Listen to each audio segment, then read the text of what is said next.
What is deconstructivist architecture?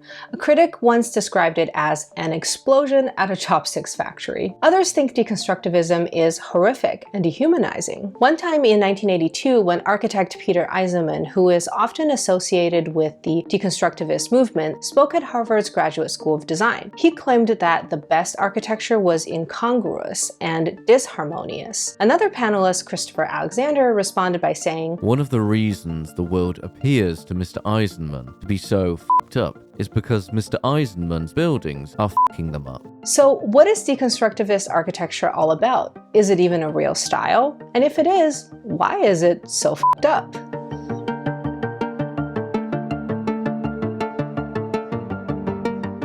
The term deconstructivist architecture was coined by organizers of the exhibition of the same name held at the Museum of Modern Art in 1988, curated by architects Philip Johnson and Mark Wigley. There were 7 architects or architectural firms featured in the show: Bernard Tschumi, Peter Eisenman, Daniel Libeskind, Rem Koolhaas, Frank Gehry, Zaha Hadid, and Coop Himmelblau. Philip Johnson also curated the landmark 1932 MoMA exhibition International Style, where he and Henry Russell Hitchcock famously presented post-World War I European modern architecture to America and the wider global audience. Some people credit them and this 1932 show as a defining progenitor that popularized modernism in America and the rest of the world. Others believed Johnson and Hitchcock oversimplified modernist principles into a dumbed-down visual style by stripping away the progressive social mission that was important to most European modernists at the time. However, MoMA clearly thought Johnson was still an important figure in architecture 56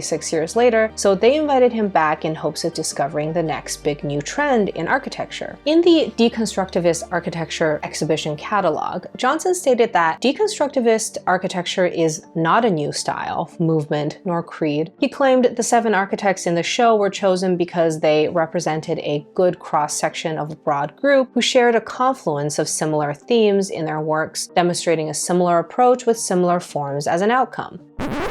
I'm sorry, Mr. Johnson, isn't that what a style is? Different people creating works that share common features, including form and structure? He says all the works in the show have commonalities like warped, dislocated, and jagged forms and diagonal overlapping of rectangular or trapezoidal bars. Was Mr. Johnson trying to reduce nuanced architectural practices into simplified geometries again? According to Johnson's co-curator, Mark Wigley, architecture historically has been a conservative and formal discipline that demanded stability and order, hence why any deviation from the values of harmony, unity, and purity has not been present. He claims deconstructivist architecture is a recent challenge that disrupts this norm by revealing inherent complexities and dilemmas within perfect unified structures. He also attributes Russian constructivists as a direct influence that led deconstructivists to incorporate internal disturbance, dislocation, deflection, deviation, and distortion into architecture, resulting in buildings that appear structurally compromised but are in fact structurally sound. His position was that while modernist architecture appears to be a radical departure from classical architecture, it was still full of formal rules that must adhere to harmonious ratios and proportional arrangements. Modernism to him was just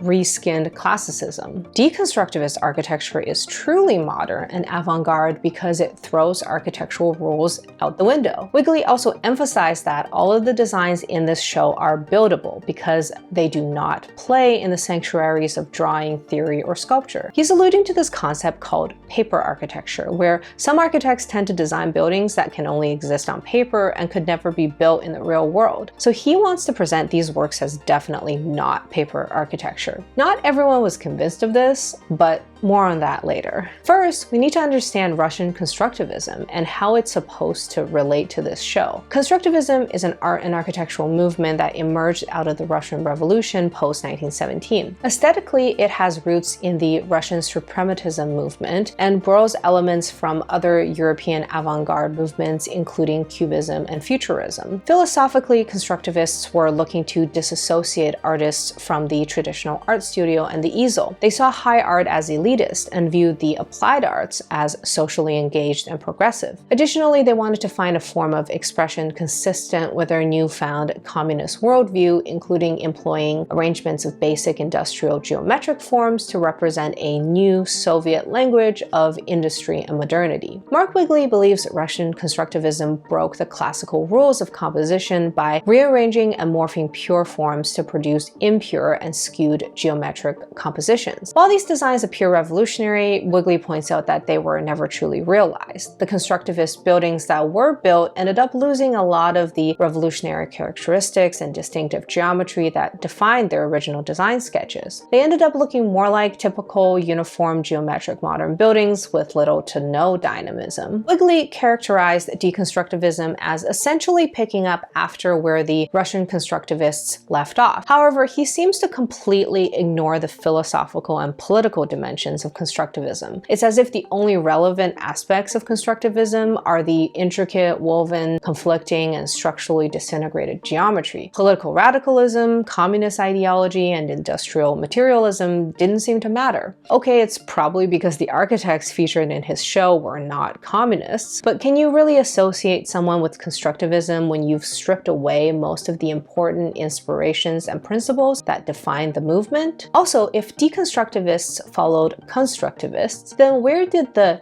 D come from? Well, it looks like Johnson and Wigley were doing a play on words by making a portmanteau of two different philosophical movements, constructivism and deconstruction. Deconstruction, also sometimes known as post-structuralism, is a literary and philosophical analytical theory that's mainly derived from the works of French philosopher Jacques Derrida. Derrida questioned fundamental distinctions, opposing binaries and hierarchy systems in traditional Western philosophy, language, and literature. He identified problems like how the meanings of a work can be unstable and how there's not always a direct relationship between signifiers and the signified. His theories were important because they opened doors for more complex and multifaceted considerations to problems, as well as skepticism towards certain traditional black and white thinking. But what does this have to do with architecture? That was Derrida's question too. When he first met architect Bernard Tschumi, the person who's often credited as designing the first deconstructivist architectural work, Derrida asked, "Why would you architects be interested in deconstruction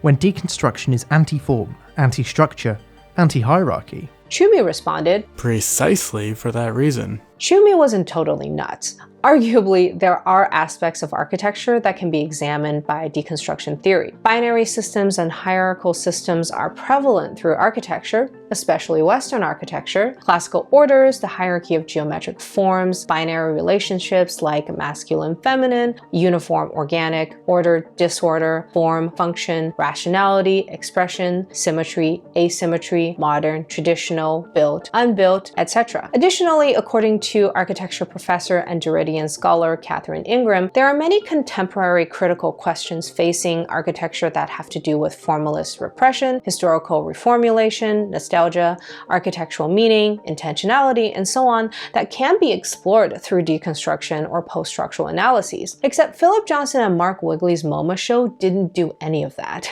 Instead, according to Ingram, they presented a trivialized, superficial, and confused conflation of deconstruction theory with a very loose association to Russian constructivism that seemed to wander aimlessly in narrative and direction. Another glaring problem with this show was that, other than diagonal lines, there are not that many principles tying the works of all 7 architects together. Some, like Eisenman and Tschumi, do directly attribute deconstruction as an influence, while others, like Zaha Hadid, might have been inspired by constructivism. The rest don't have much to do with either of these movements, and there's no evidence any of them are influenced by a combination of deconstruction and constructivism. Yes, these words sound similar, but it doesn't automatically make them related. It's not okay to conflate them or mash them together into a singular ideology just because they both have the word construct in them. Gehry and Koolhaas were probably only included to lend legitimacy to this show because at the time they were established architects with a recognizable body of work, but their connection to deconstruction and constructivism was quite dubious. Neither of them claims to be influenced by deconstruction or Derrida. Gehry's buildings do share some similarities with some constructivist designs, but only in a purely aesthetic sense. And Koolhaas has stated that he opposes fragmentation. Some architectural theorists would classify him as more of a modernist revivalist, which would make him the opposite of what Johnson and Wigley claimed deconstructivism to be. Zaha Hadid was the only architect whose work appears to have been directly influenced by constructivists. The MoMA exhibition featured her proposal for The Peak, a club situated in Hong Kong's hills. It's filled with disorienting angles and vertical-inducing viewpoints that recall constructivist forms. Additionally, Hadid expressed her designs through painting, which she did in stylistic ways very similar to constructivist artists like Tatlin and Roshenko. However, again, Hadid did not share the same philosophical and political values as Russian constructivists. You may ask, why do you care about philosophical and political values? Why can't architectural styles just be about aesthetics? Because architectural style is meaningless when you divorce it from its context. Why do historians study styles? Because styles reflect and are influenced by history, economics, politics, technology, art,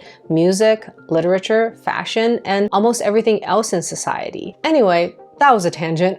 Back to the architects. But before we do that, I want to take a moment to tell you about this video's sponsor, AEC Daily. If you're an architecture, engineering, or construction professional, AEC Daily offers you over 1,000 free accredited courses to help you stay on top of industry information, keep your skills in demand, and perhaps most importantly, maintain your professional credentials or license. They offer training in topics like construction risk evaluation, safety, building codes and regulations, project management, LEED, and many more. I have personally used AEC Daily for years to keep up with my continuing education credits. They're also holding an upcoming free virtual event featuring 7 continuing education sessions and 1 product spotlight on June 20th and 21st, 2023. This event will provide you with the opportunity to learn from industry experts, win prizes, and earn many accredited learning units. Link to the event is in the description below. And don't forget to go to aecdaily.com for your source of free accredited courses. Now let's get back to